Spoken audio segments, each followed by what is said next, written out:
Welcome back, everybody. I'm Yasmin Vasugian alongside Amy Mohadeen and Louis Bergdorf. It is the bottom of the hour. Let's start with the morning's top story. New polls show the Alabama Senate race in a dead heat just hours before voting is set to begin. A Fox News poll shows Doug Jones with a 10-point lead over Roy Moore. We should note this poll included both landline and cell phones when it was conducted. But the newest Emerson College tracking poll shows Moore with a 9-point lead over Jones. The results of today's election may depend largely on voter turnout as some Republicans weigh sitting out rather than voting for Moore. A Monmouth University poll shows that if voter turnout is historically higher, it will give Doug Jones a 3-point advantage.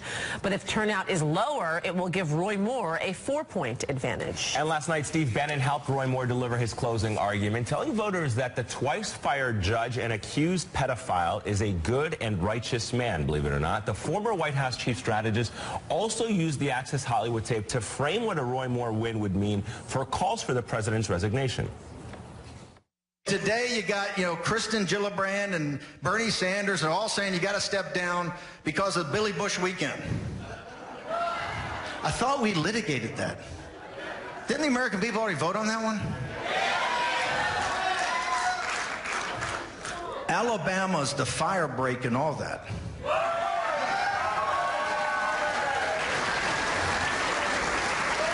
Judge Moore wins tomorrow, it's a different deal. You understand that, right? Now, Moore has been accused of a range of sexual misconduct, and he denies all allegations against him. Joining us now from Montgomery, Alabama is MSNBC's Vaughn Hilliard. Vaughn, good to have you back with us this morning. So what are we expecting in terms of turnout today? What are people projecting there?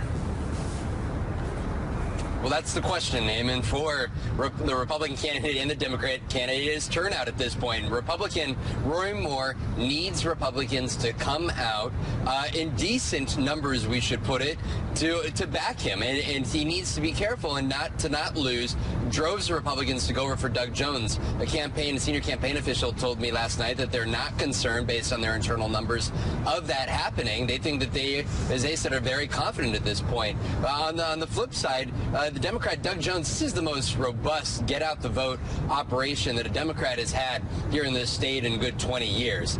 They have had people out canvassing neighborhoods, phone banking. They believe that they have built a turnout operation that will put them over the top, particularly over in Jefferson County, Birmingham, where it's the most populated county. It's where Doug Jones is from. They believe that they can get enough Democrats to turn out, along with some Republican crossover voters, and that should be enough for them by the time the polls close at 7 p.m. tonight. Hey, Vaughn, we've seen a number of notable voices, shall we say, from Cory Booker from New Jersey to Steve Bannon, as we just saw on the campaign trail for both Roy Moore and Doug Jones. How do you think that these guys have impacted the race, if at all? I mean, it's heightened the attention, which I honestly don't think they were needed voices to come in here to draw attention to this race. When you go around talking to people from Selma to Huntsville down to the rural areas just outside of Dothan where we were last night, when you talk to people, they know about the race. They know that the voting happens on Tuesday. It feels very much more similar to the likes of Iowa or New Hampshire ahead of a presidential election. The likes of Charles Barkley, though, Charles, he's a native of Alabama. Steve Bannon, the former White House chief strategist, you couldn't find somebody who could, I guess, provoke more of or incite more excitement among that Republican, that base that Roy Moore is going to rely on in order to turn out those voters here in just a few hours. All right, Vaughn Hilliard live for us in Montgomery, Alabama today, and what is shaping up to be an exciting race to watch. Absolutely. And the suspect in yesterday's terror attack here in New York City remains in the hospital after his failed attempt to set off an explosive device during the busy morning rush hour commute. The attack marks the second to hit the city in just 2 months. NBC News Justice correspondent Pete Williams has more on the investigation and why police say the man carried out this act of violence. Police and federal agents descended on the Brooklyn apartment where Ikead Ullah lived and where officials say he built the bomb.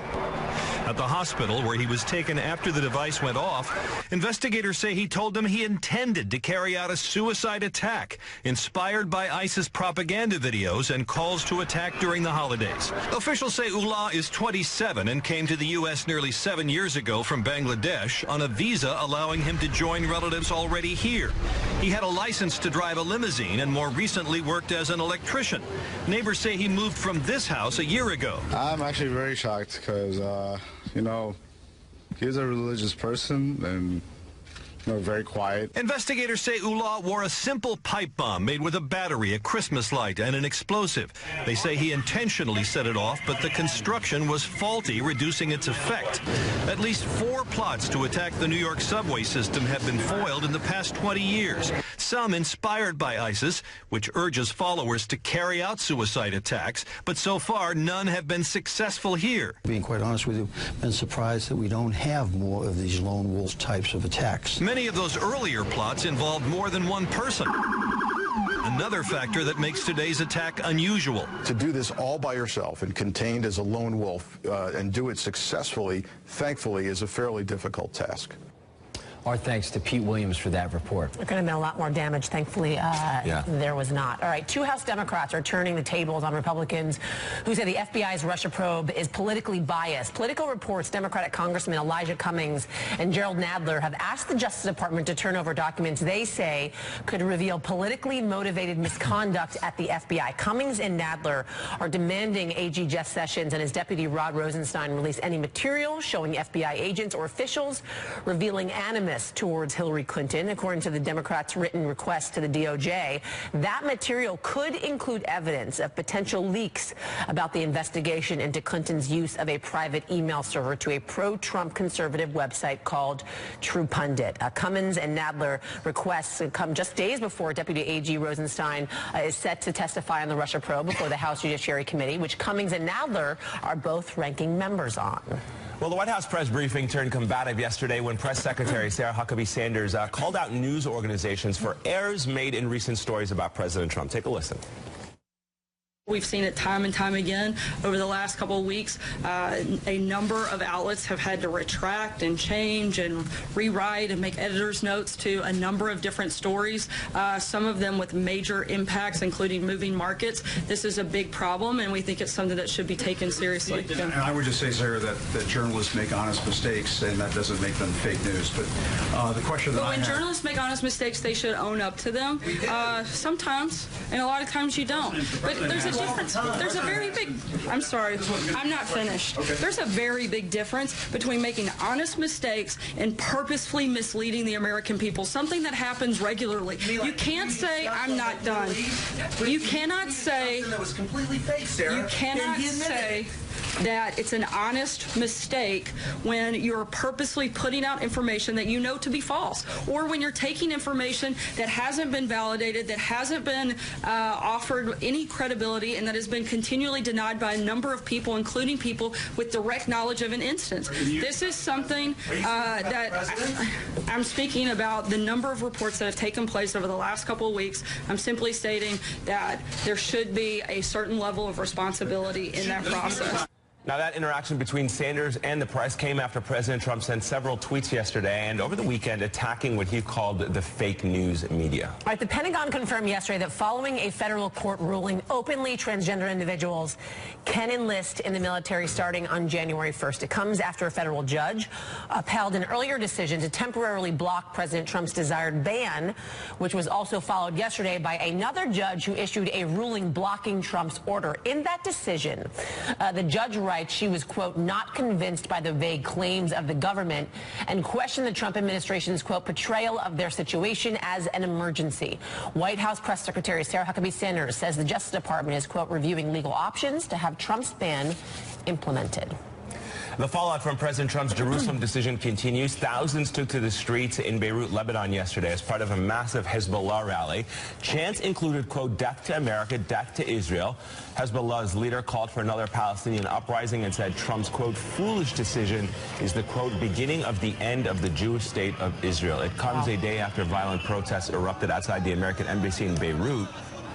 Meanwhile, Israeli forces say that 2 more rockets were fired into Israel from Gaza yesterday. It is unclear if they hit any targets. It's the 3rd such instance since Trump's announcement last week. And a huge protest erupted outside the U.S. Embassy in Chile yesterday. Police had to use water cannons to disperse the crowd as well. I'm wondering, is this the sort of shot in the arm that ISIL and ISIS sort of are getting now? And we're going to see more lone wolf attacks like we saw yesterday. And also a decision like this kind of uniting Israel's enemies, right? Like Saudi Arabia and Iran coming out in a way together, kind of giving similar statements. And Saudi Arabia being an ally of the United States up until now in the Trump administration, now coming out against this decision. Yeah, I mean, I think if you even take the words of Russian President Vladimir Putin, who was in Syria as well as in Egypt yesterday, he also made that point that President Trump's decision is destabilizing the region.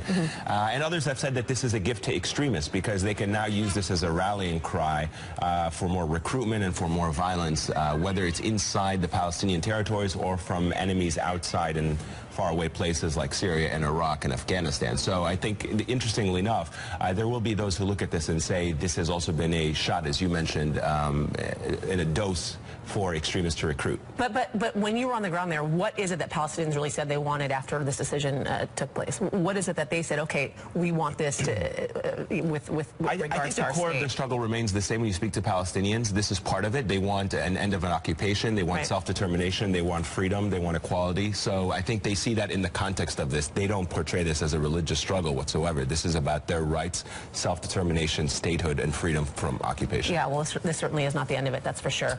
All right, still ahead, everybody. Fire crews in Southern California are racing to try and get several wildfires under control as they continue to burn now into their second week. We're going to get a live report from the front lines there. Plus, Bill Cairns is back with us. He's going to have details on the winter weather that's sweeping across parts of the country.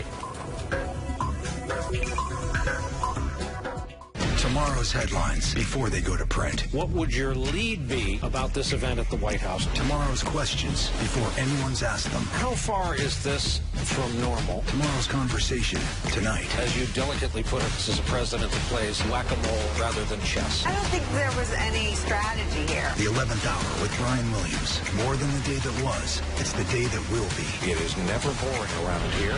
The 11th hour.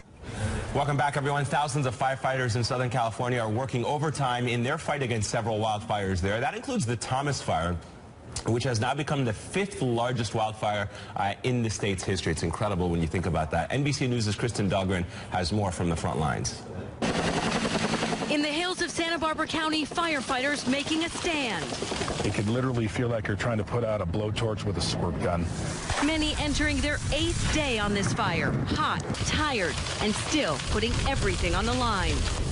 Firefighter Maeve Juarez is a mother of 3, married to a firefighter. She just learned she won't be home for Christmas. We just tell them that Mommy and Daddy have to be there to help other people. So many lives and homes now in their hands. You see the flames? People like the Coonies waiting for firefighters to tell them to flee. We are ready to go. Flames now getting closer to million-dollar mansions, the area home to celebrities like Oprah and Ellen, who tweeted about evacuation. It's coming. For now, Jay Peterson isn't going anywhere. If the wind picks up and starts really charging down out of the canyons and everything, then I'm out of here. The massive plume of smoke can be seen for miles as helicopters fly a constant rotation, dropping water, and crews light backfires to try to stop the spread. The idea is to clear a space, to make a break, taking out all of this brush that hasn't burned in more than 40 years. A desperate battle being watched by families wondering what will be left when they come home. Even some families, like Maeve's, who now find themselves on the front lines. My house was evacuated. My kids and I and my husband had been living out of my vehicle, and it's heartbreaking. Incredible images there when you see especially that opening shot of the helicopter in the mountains just engulfed in fires. Our thanks to Kristen Dahlgren for that report. And with that, let's get a check on your weather now with NBC meteorologist. Obviously, Bill, the wind is such a huge factor with those fires. What can you tell us about And that's helped. The wind has been a little bit lower, Lewis, the last couple of days, so that's why they've been able to knock it down a little bit more. Saw one estimate is like 1.8 billion gallons of water has been, million gallons of water has been dropped on that Thomas fire alone. Pretty crazy stat. So 19 million people at risk. We're still in a high fire danger risk throughout this area. We're going to be in it until the wet season begins. I mean, it's just, it's so dry, and then there's so much fuel to burn. This is how dry it has been. The rainy season officially begins October 1st in this region, and they've had a couple drips in the bucket since October 1st. That's it. And December is typically the wettest month of the rainy season. And I'd show you the map for the rainfall in the next 7 days, but it would be a blank map. So there's really nothing to talk about. There's no sign of any wet weather or rain heading for Southern California anytime soon. All of the bad weather and all the winter weather are stuck in the Great Lakes, the Ohio Valley, and the Northeast. It looks to stay that way, at least for the next couple of days, maybe even into the weekend. Snow this morning and a lot of school cancellations and delays, I'm sure, from areas of northern Pennsylvania, northern Ohio, right through upstate New York, and then through northern New England. I-95 looks good. Maybe a little bit of rain showers from New York City into southern Connecticut, and that'll be the worst of it. So the highest snowfall totals, the mountains of northern New England, as you'd expect, New Hampshire, Vermont, Maine, a little bit of lake effect enhancement around the Syracuse, the Watertown areas, and then south of Buffalo, around Erie, Pennsylvania, and then as you go inland off the lakes, that's who's going to get the highest totals. And I want to forget our friends from South Bend right up through Grand Rapids. Heavy snow, anywhere from about 4 to about 8 inches is possible there off of Lake Michigan. So again, up to 20 inches possible isolated areas. That's off the lakes. And how about this Arctic air? This will be the story after the snow. Today, wind chills in the single digits and negative numbers. And tomorrow, guys, that heads for us, even D.C. Tomorrow morning, wind chill of 7. Wow. That's cold. All right, thanks for that, Bill. Still ahead, the market rally here in the U.S., believe it or not, continues to push on as the Dow and S&P both hit new record highs. We're going to find out what's driving stocks higher, plus... Welcome back. Time now for sports, and starting with Monday Night Football between the New England Patriots and the Miami Dolphins. To Miami we go. Tom Brady and the Patriots offense looked out of sync with the suspension of tight end Rob Gronkowski. Brady would have 2 interceptions and just 1 touchdown on the night. It was Miami QB Jay Cutler instead who had a great night, throwing 3 touchdowns and no interceptions for 263 yards. Cutler had a 25-yard pass to Jakeem Grant in the third, giving the Dolphins a 20-10 lead. Cutler also targeted Jarvis Landry 8 times during the game, including 2 touchdown receptions, one which solidified their lead and the win. The Dolphins upset the Patriots in this one 27-20, denying New England a chance to clinch the AFC East title. Brady probably not very happy about that. All right, and the Philadelphia Eagles clinched the NFC East with Sunday's win against the Rams, but it came at a heavy cost. An MRI yesterday morning revealed quarterback Carson Wentz has a torn ACL and will miss the rest of the season. Their worst nightmare right now. Head coach Doug Peterson said Nick Foles will take over under center for the Eagles when they visit New York on Sunday, where a win against the Giants earned Philly an early first-round bye in the playoffs. Take a listen. The reason we went out and got Nick Foles is for reasons like this and for situations like this. And I'm excited for Nick, obviously. I hate it for Carson Wentz. I hate it for the career, or the season, I guess, that he's been having. But at the same time, it's been the next man up mentality, and that's how we approach it this week. If you're a Philly fan, it is a cold morning this morning. All right, the Yankees now have a monopoly on home run hitters, officially introducing NL MVP Giancarlo Stanton yesterday to the Bronx Bombers. Stanton led the National League with 59 homers this past season. The Yankees already led the league last year in that category, mashing 241 long balls with a little help from Aaron Judge and Gary Sanchez. Now, during the press conference, Stanton was asked about the Marlins organization, now under the leadership of former Yankee Derek Jeter.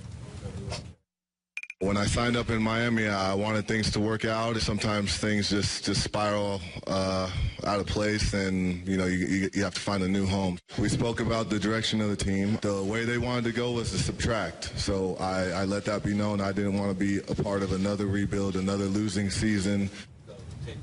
Well, I guess it bodes well for the New York Yankees, Eamon Yasmin. Yeah, I think After a season like that, I'm not surprised you end up at the Yankees. If you're a season ticket holder in Yankees left field, I think you're going to be catching a lot of balls this year. Do we have any idea what the paycheck is for that guy? That I don't know. Okay. All right, Louis, you got to investigate. You came to work at 3:30. You should know by now. This is wrong. This is just abuse. All right, still ahead. The Treasury Department releases a very brief analysis of the GOP tax plan, and Democrats are hitting back. And we're following the latest on today's Alabama Senate election. We're going to get a live report on what kind of voter turnout we're expecting. Stay with us, everybody.